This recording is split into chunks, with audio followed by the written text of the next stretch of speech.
here at Nkosi Talk Shows, Find Your Own Voice, Lead from Within. With me today, I'm with Shireen Lovegrove and Carol Ann Cooper. They were singing, guys, they've stopped. Not sure why they've stopped. I don't know why we stopped right now. Maybe that's part of the conversation today. When do we stop doing the wrong kind of love? How are you, ladies? Good, thank Bit you. hot, bit hot. Hot, but not so hot. I'm going to climb a hill after this, so I better not be too hot. Oh, You're going to climb the nice. hill? We're going, well, not a big one, just one that's about 400 meters, just to get a bit of exercise. That sounds exciting. It does. It does. I'll I'm send a going to picture. watch England after this in Ghana. Oh yes, I saw that thing. Yeah. Yep. I'm Ghana's looking quite a forward strong to that. team. I've got my outfit designed, so I'm looking forward to collect it and finish the design. And yeah, so I have to be there for 5 so I can design my outfit. Nice. It's exciting. Yeah, it's exciting. You guys did not want to come with me. Well, I'm here. I've already got something else on. Yeah. This one, she's in a part of the world she wouldn't have made it. I would never, I mean, yes, I would have loved to have come, but it was just too hot. I could not stay there. I was already starting to feel myself getting really frustrated. No, the kickoff is at 9 o'clock, so we have to, all the YouTubers have to come in early to get the coverage, so we'll be filming that. Yeah, but the kickoff is at 9. So it'll be a very late night. And also got to eat. Yeah. YouTube cannot invite us without feeding us, so we've got to eat first. And you're going to have a good time. Network, yeah. Yeah. We've already arguing who's going to win on WhatsApp because we are in the group, so we were already saying this one is winning, this one is winning. So, great. Well, I hope England win. They beat Ivory Coast, didn't they, just recently? So was it? Yeah. Yeah. Okay, so let's go to the Carol Ann's topic for today. That's England's topic, guys. Who are you supporting today, Carol Ann? Oh, England. Yeah, she's England. So always. She cannot betray her own team. I'm supporting England, of course. Okay. So they better win today. Absolutely. Yeah. So the topic today is unlearning love, what you were taught versus what actually works. Many people were taught to love through silence, survival, fear, control, sacrifice, or emotional guessing. We were taught that love means enduring pain, proving ourselves, chasing unavailable people, or losing ourselves to keep someone else happy. But real love is not confusion. Real love is not constant anxiety. Real love is not begging to be chosen. This journey is about learning and unlearning unhealthy ideas about love and learning what actually builds a peaceful, mature, lasting relationship, honesty, emotional safety, respect, communications, boundaries, healing, trust, and mature effort. So love should not make you smaller. Love should help you become more whole. So Carol Ann, there must be something that was behind this, you choosing this topic. What was it? Our audience would love to know. What was the drive? Well, actually, this is the culmination of this month's sort of theme of relationship month. And we've sort of gone from recognizing patterns, understanding familiarity, acknowledging uncomfortable truths. And now what we're going to do is go one level deeper and ask, where did those patterns come from in the first place? Because, as I said, last week we explored the idea that sometimes we're not really aware. We're not really also confused at all. Yeah. We're simply avoiding a truth that's asking for our attention. And often when we begin acknowledging those truths, another question naturally follows. Because what we've simply done is avoided a truth that's been asking for our attention. And why is this so difficult? Why do we avoid it? Why do we keep finding ourselves there, though, in that same position? And why does the pattern feel so familiar? Why do we keep accepting things we know aren't right for us? And sometimes the answer isn't found in the present. Sometimes it's found much earlier, because none of us arrived in adulthood with a blank slate. No. Long before we got into any relationships, we were already learning about them.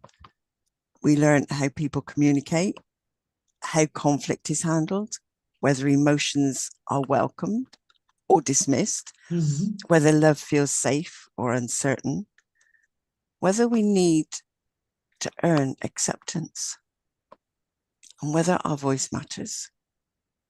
Not necessarily because someone sat down and actually taught us, but because we watched. As children, we tend to watch, we listen, and we pick things up. So we absorb things, we adapt. And many of those lessons served a purpose at the time. But the question we're exploring today is this: are some of these things, some of the things we learned about love, relationships, and connection, still serving us now? Or is it time to unlearn some of those old lessons and relearn something healthier? So that's where we've got to for this week. So what did you think, when you saw this title, Shireen, with knowing where we've been and what's coming up now? What are your thoughts? Well, it's a lovely follow-on from last week, really, where we part of really understanding or seeing the undeniable truth. Now it's like, what's next, right? What is the next thing that we must do?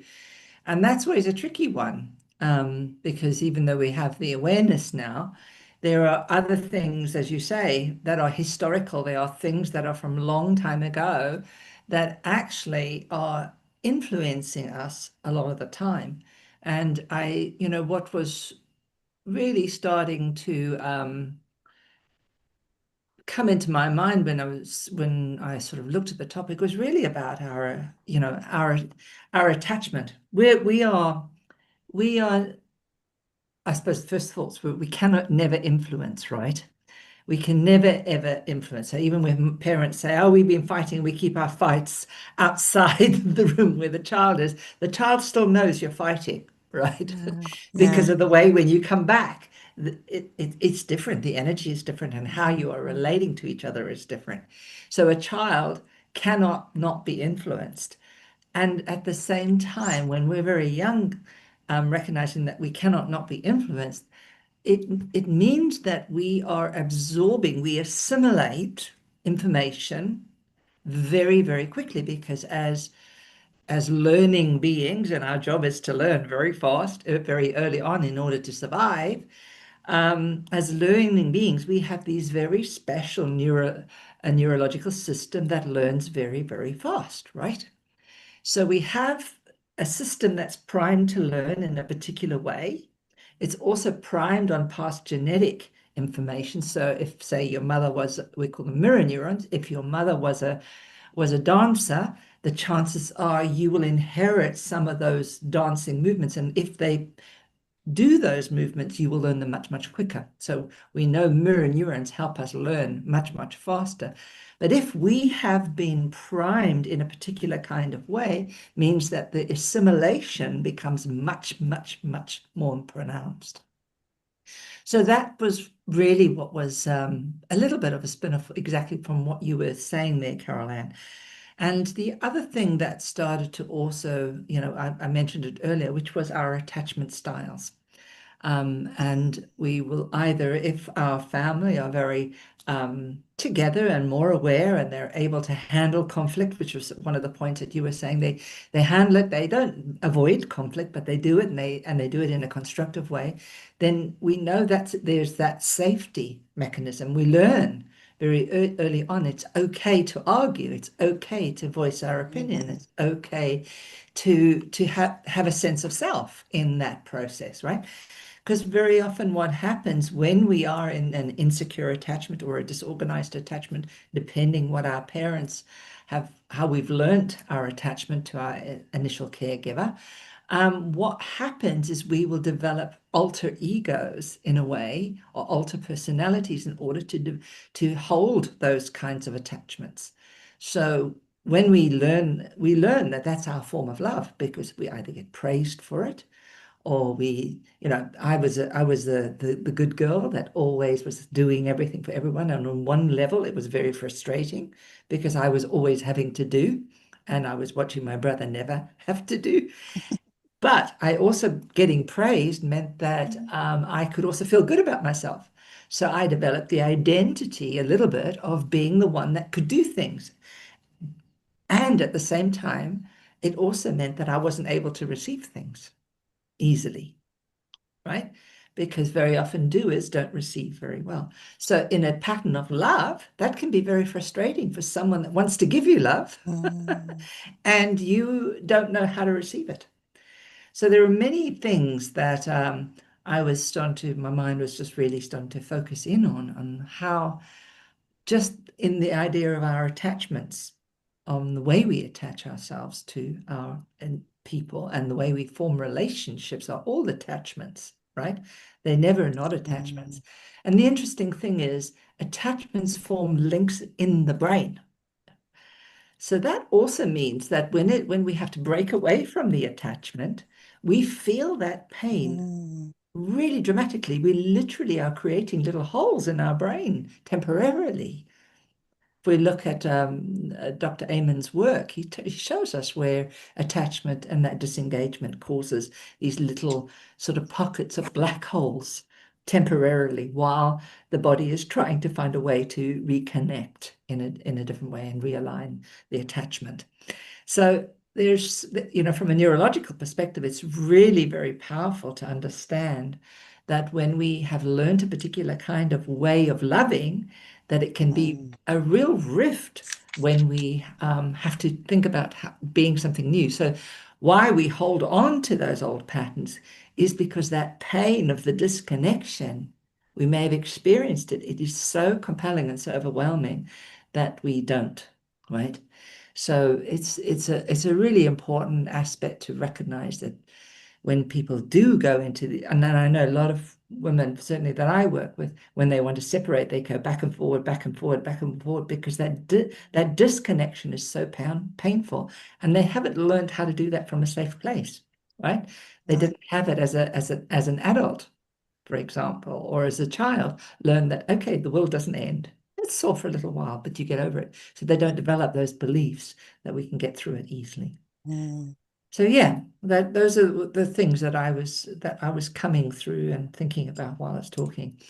Nomsa, what are your thoughts? What are your thoughts? Thank you, Carol Ann, for the topic. Every week you always challenge us. So today we are facing having to unlearn things, the love that we were taught, which is a very challenging, it's a very, very powerful topic. Thank you for choosing that. And I like that when you say other things that they are historical, and also Shireen, you said we can never ever influence right. I think that is powerful as well. And you mentioned genetic and attachment style. When it comes to genetic, obviously a child inherit their mother's is it mother's spirit? They inherit their mother's spirit and then their father's blood. So I think that is important, but people don't know that. If you look at what I do, my children, it does the same thing. The things that I do, because they inherit my thingy, my blood, and also my spirit. And also, if you look at their dad, is very, very intelligent people, and they inherited both as well, intelligent from me and their dad as well. So you can see that genetic wise. And also here comes the problem now, that you have to unlearn. You have to look at your mother's things, the how she lived her life, because you can easily inherit that. Some people, they go through divorce and they don't know why. If their parents have gone through the divorce, they don't know why. Sometimes it's genetic. Um, you have to remove that DNA, and you can remove the DNA with your mouth, because the words that we speak with God gave us the Holy Spirit to actually remove every DNA that we don't want, which is called bloodline iniquity. So you can unlearn anything. And also you mentioned it, like, is very, very, and I think Carol Ann did mention that attachment style, and Shirini, you mentioned the attachment style as well. It's very, very important to actually look at the things that we have learned as children. Because, like myself, I've never seen my parents fighting. I didn't know that there was this thing called the fight existing in a relationship until I realized that actually they did fight, but they didn't want to fight in front of us children, because they wanted us to find our own identity. And now that I'm older, when I ask my mom, was my dad perfect or was my stepdad perfect? He's like, oh no, that father of yours. I'm like, oh no. So she's ready to give it to me how my dad was, how my stepfather was. And she's like, but we didn't want to fight in front of you children. I've never ever seen them fighting or losing temper with each other, but they did fight when we were not there. Trust me. Yeah, they Mm, did. mm, So, and learning that love must, sometimes we learn that love must hurt. I've seen it in Indian films, I've seen it in Indian cultures, African cultures, English cultures. You may have some people, they get taught that pain is proof of love, but love is not supposed to constantly break your heart. Every relationship has a challenge, but healthy love does not repeatedly wound your spirit. What actually works is love that brings correction without cruelty, uh, honesty without humility, a growth without emotional destruction. But some people, for them to be able to correct, they have to be cruel. They have to, it's just they have to humiliate each other. I've seen couples in town, they humiliate each other. Mostly English was. It's like they have children and they'll be like, you know what I mean? I'm swearing, they'll be swearing at each other. And I'm thinking in mm, front of the children as well in public. And I'm thinking, seriously? Can they just go home and fight? Not in public.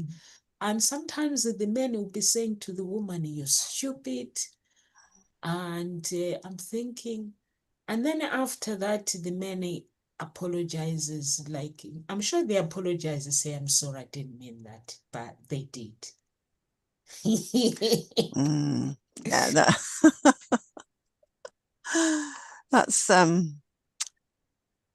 that's a lack of self-management, isn't it? Emotional management and anger management, Self-management. I like and that Carol ad. yeah, When I not being said able that, to communicate yeah. effectively what's there for you. That's what creates the anger, but to not to be able to leave it for a moment and take it somewhere more private. Mm. But then where has that perhaps come from? Maybe that's something they learned was okay. There's things that you absorb through your parents' behavior, through who you're around as a child. And maybe that was behavior that was deemed okay, So there's a mix really there, again, of something that's been absorbed, been learnt, that's okay. And there's a message there that, you can air your dirty linen in public, so to speak, yet you argue in public. But you must see, my parents never argued in front of us. They always kept it, they discussed it between them. They always presented a very united front. But one of the things that I grew up with was actually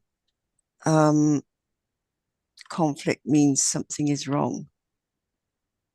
So there was never any conflict.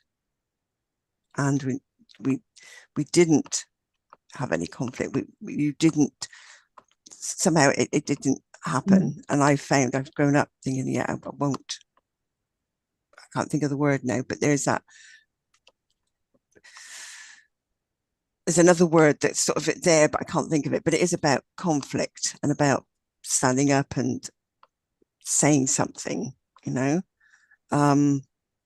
but there's also, you pick up that maybe someone else's needs come first.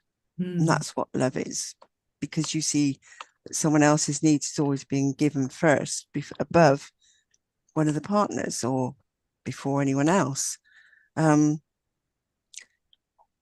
Sometimes there's that love requires sacrifice, because someone sacrifices things for the family. They sacrifice what they really want to do for the family to do what they can, or perhaps the partner, maybe, there's something that they want to do that's deemed more important.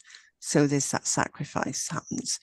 These are all things that you can learn and absorb as you're growing up, because it's in wherever your environment. There's also that strong people don't need help. It's like, nope, do this, don't need help. And actually, I find that's one of the biggest downfalls that's come to me, is like, no, actually, no matter how strong you are, you do need help, and help's always there, and it's okay to ask. But it's like, no, somehow, I don't know where I somehow picked that up. But also not talking about feelings. That was something that was never happened. We never talked about our feelings. And so I found that really hard when my ex-husband was asking me about, well, what are you feeling? I'm going, I don't know. I just thought that, and that is a good pose. I've frozen. So, then there's something else, like love must be earned. Yeah. Wow. You need to earn love. Yeah, that was me. Yeah. Yeah. Yeah. So all of these things, that you've absorbed, and this is what you believe love is about. So it's getting to realize, well, these are things that you have picked up, and that you have been influenced by. And therefore, it's not about making it wrong. It served a purpose at the time. And now it's time to reassess them, unlearn them, and then relearn something else that actually serves you right now. I can remember my aunt and uncle. That used to really upset me, seeing them, because my parents never argued. My aunt and uncle always argued. They were always calling each other names, and and I used to feel really uncomfortable, thinking, oh my God, they don't love one another, because that's what I made it mean. And it wasn't till one day I was staying with them and they had a walk-in larder. And I just happened to see they were both in the larder giving each other this wonderful hug. And I remember thinking, oh my goodness, they do love each other. That's just a front. The arguing, the name calling, whatever, it's just a front. Underneath it, they do love each other. And from that point on, it didn't bother me, So I'm glad I was able to sort of see that moment because, it did upset me, or allowed it to upset me. So again, it's where you're at. It's what glimpses do you get a sight of that help you, and what things do you experience that actually don't help you. So yeah, it's a bit of a minefield, isn't it, really? Because everybody's different. Yeah. And who you may have a relationship with has had different experiences. So you're all bringing something different to the relationship. And that is like, wow. Yeah. That's where it all goes, because you have this, no, it should be this way. And they got, no, well, it should be this way. Yeah. Interesting. Yeah.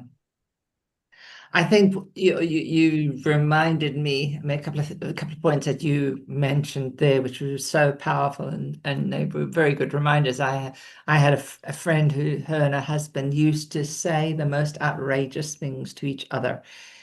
And I found that so hard to handle. I mean, I hadn't grown up with that kind of name calling and that kind of way of being, and it was interesting being in that environment when that happened. And I remember saying at the time, I said, normal people don't do this. So what is it that set you up like this to have this kind of relationship? Because I don't name call. I don't think it's very healthy. But obviously you get off on it, both of you, right? Both of you have. And so it was kind of like, well, when do we know it's teasing and when it's not teasing? And is there a level at where you know where the line is? Particularly if you have that kind of relationship where you do kind of tease. Because I think it's interesting, but there would have to be some agreement around that. Otherwise, it would be it could be very, very damaging.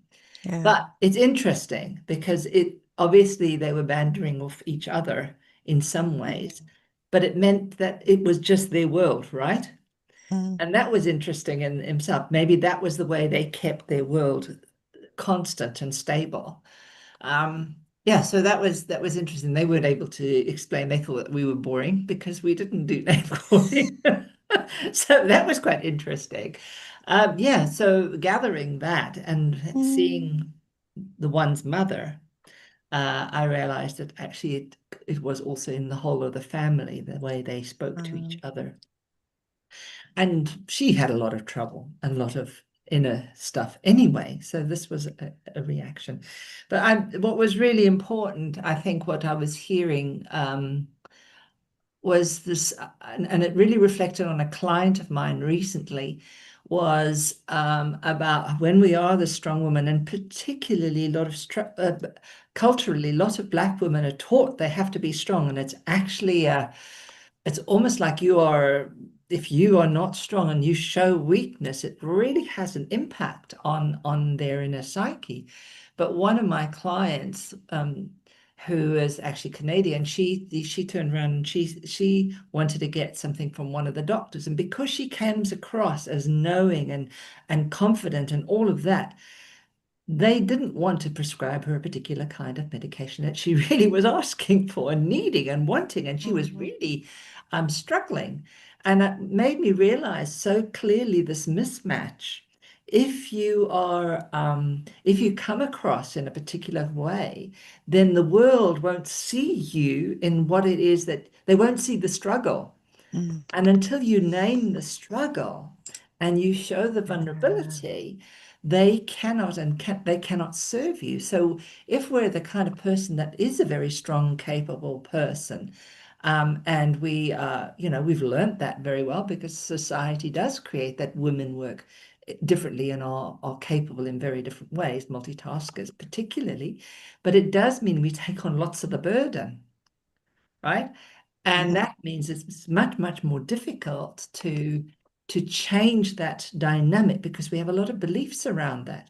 If I let go, that means I don't care. If I if I don't give here, then that means I don't love, right? I don't love enough, right? All of these things get mixed up, and it really always points down to is it about love, right? Is it about love? And I think that until we can really truly grasp that love is all about expansion, love, and I think what was something that Nomsa said earlier on, if you can't see that love helps you grow, right? Even though there are challenges, if you do it through love, then you will grow, you will overcome, you will flourish in a very, very different way. And your whole body will feel the ease and grace that comes with that. Anything that stops us from having that kind of, when we want to have a conversation, when we feel we can't say what we need or ask for what we want, if we cannot do that because something's holding us back, then that, I'm sorry, then that you need to rearrange your love. You need to reposition the way you think about love because that isn't love. That is, well, you may have some love within that, but actually it's clouded by the saboteurs that you, or the alter egos that you are carrying within. I like that phrase, actually, reposition your love. Yeah, you That's a need to good phrase. reposition. It's not change the love, but you might have a love that's just in the wrong position, right? If Yeah. you're grounded and centered, if the love is coming from full center, from your source, from your soul, then that love is not going to be, it will not be influenced by all those other internal saboteurs and all the past learning. It'll be that pure love, right? Because we'll be full with it. We'll be exuding it rather than trying to get it from some other source, right? So we have to reposition from outside or off center to center within the center of our beingness. Yeah. I love that. I love that, Shireen. That's really, really, really powerful. I love what you said that when if you don't chase, it means that you don't care. I love that because I've been through that as well. For me, I've always believed in God. When I have problems, I always put my trust in Him. And I don't know how to chase people, or whenever I have problems, I'm not someone who gets stressed. I've never been like that. I always believe that God can hear me. I speak to Him because I believe. My dad always taught me that the words that we speak, they would determine how our tomorrow is going to look like. So for me, I was taught that God is God of miracle growing up as a child. So whenever I have problems, I'm going to God of miracles. Help me, give me something to, or send helpers with whatever I'm going through. But sometimes people, it can come across as when you have problems, when there is problems, even when you're dating, people may say you don't care. I hope his daddy used to say, it looks like I don't care. But until he came back one day, we were not together, and he was like, it took me these years to actually realize. He was like, Nomsa, you're actually annoying, but to say this is annoying, but you are right. I'm learning to chill out. I'm learning to relax. I'm learning not to, because people believe when you show stress, it means you care, but that's wrong. That's a lie. Yeah, so everyone believe, most people believe that when you show stress, when there is this or when there is death. For me, when there is death, I can't cry. I don't cry. It's like in my mind, I'm thinking, have you gone to heaven? I'm thinking this thing, have you gone to heaven? Can you show me how heaven looks like? It's like there's this sadness in me, but I don't cry. It doesn't mean that I don't care. I do care, Mm. but it's just I don't know. And also I like it when you said a black woman, they are told to be strong, and even in Indian as well. I've watched them, like they say, when a woman is facing challenges in her marriage, when you go and tell your parents, they tell you to suck it up. This, Yeah. yeah, this guy has got Mm. money. When are you be patient? When are you going to get a husband like him? I'm like, but the husband is a bully. How can you get a husband like him? You can get a better husband like him because this one is a bully. Or sometimes it's women who are bullies. It's just both sides. But you get told to be patient. I see African women, sometimes they even have to die Yeah. when a man is very abusive. They can't leave. I've seen the police on YouTube here in the UK.